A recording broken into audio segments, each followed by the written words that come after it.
Portions of these manifestos detail the shooter's disgusting ideology of hate. Plainly put, this shooting was racially motivated, and he hated black people. He wanted to kill niggers. That's the one and only time I'll use that word. That was the voice of Jacksonville Sheriff T.K. Waters in the aftermath of the Dollar General shooting that took place over the weekend off of Kings Road in Jacksonville, Duval. So close to my home that I was able to attend the rally, the memorial service in the park that was held by Mayor Donna Deegan, which Ron DeSantis, I don't know if he was invited, but it didn't seem like he was welcomed. Here's the sound of presidential candidate Ron DeSantis being booed mercilessly by the black residents of Jacksonville.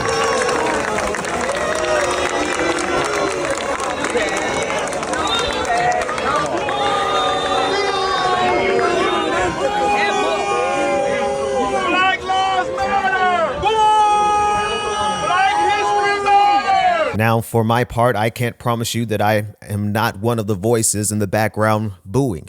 If you have been watching the news at all over the weekend, you will be aware that our city, my backyard, my home, Jacksonville, suffered a racist mass shooting where three black people were targeted and killed by 21-year-old Ryan Palmeter, who drove down from his nice, comfortable home in Clay County and drove to Edward Waters University, an HBCU, where he knew he would find the most black people. He drove to the blackest district in the city because he made it clear, according to Sheriff T.K. Waters, that he wanted to kill the N-word. This shooting was racially motivated, and he hated black people. He wanted to kill niggers. That's the one and only time I'll use that word. He wanted to kill N-words with a hard E-R. And so he got into his car and left Clay County, his nice, comfortable home.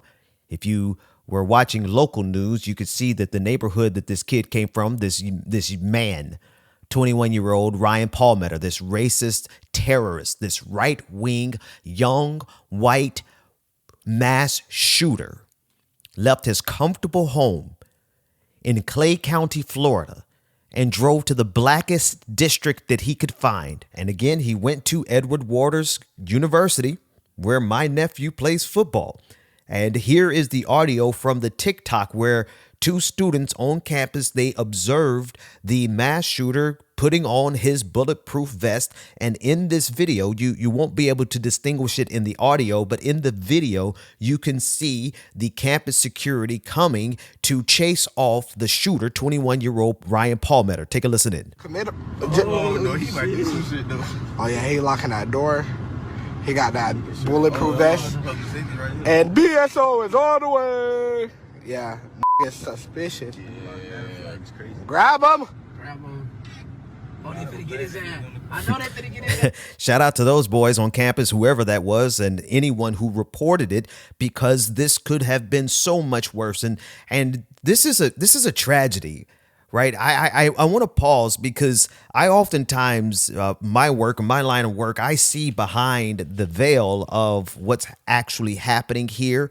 And so I sometimes, in my haste to point everyone in the direction of what's really going on, the fact that black people are under attack in this country, whether we know it or not, white people, especially young white mass shooters who are radicalized behind their computers, they are at war with black people. And sometimes in my haste to sound the alarm about that, I move past the tragedy that was Angela Carr, 52 years old, shot and killed at that Dollar General.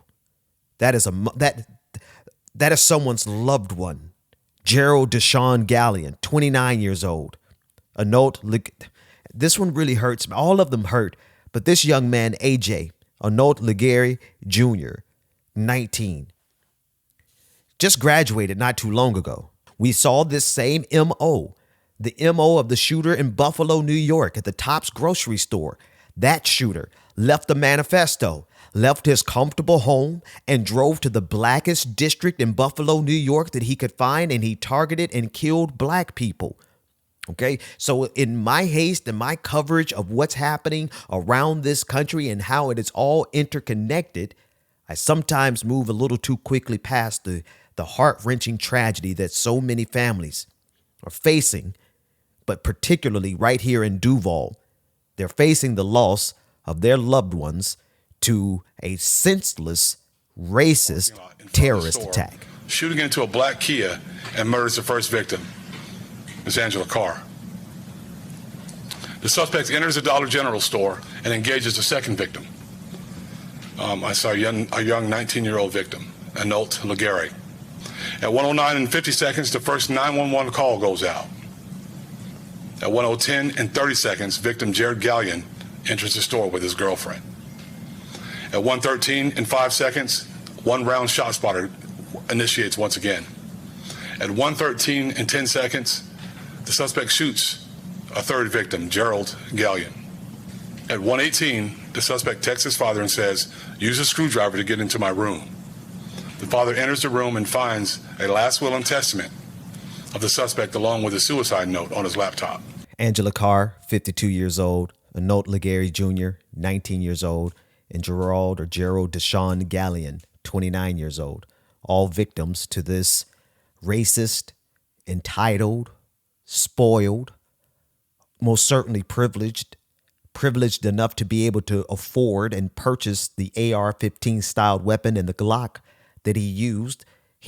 Apparently he used his own money out of his own account at 21 years old, but felt that he was so aggrieved that black people were the enemy, that they were the problems, and he felt it so much that he left a last will and testament. And I know people are trying to point to mental health issues. That's what Republicans and conservatives do in this country all the time when it comes down to gun violence.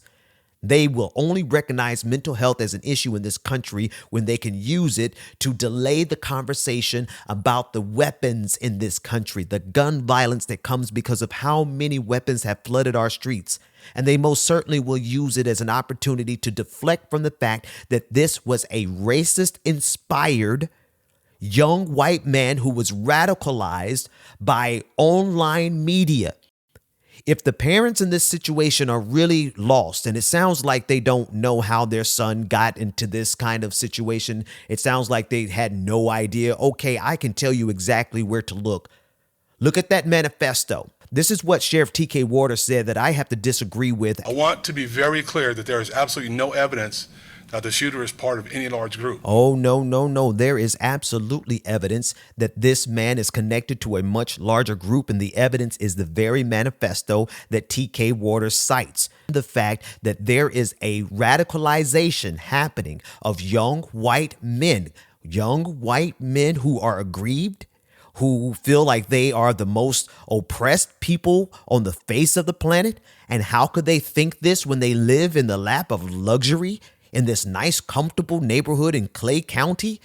That's because right-wing media is telling them that they are victims, that they are aggrieved.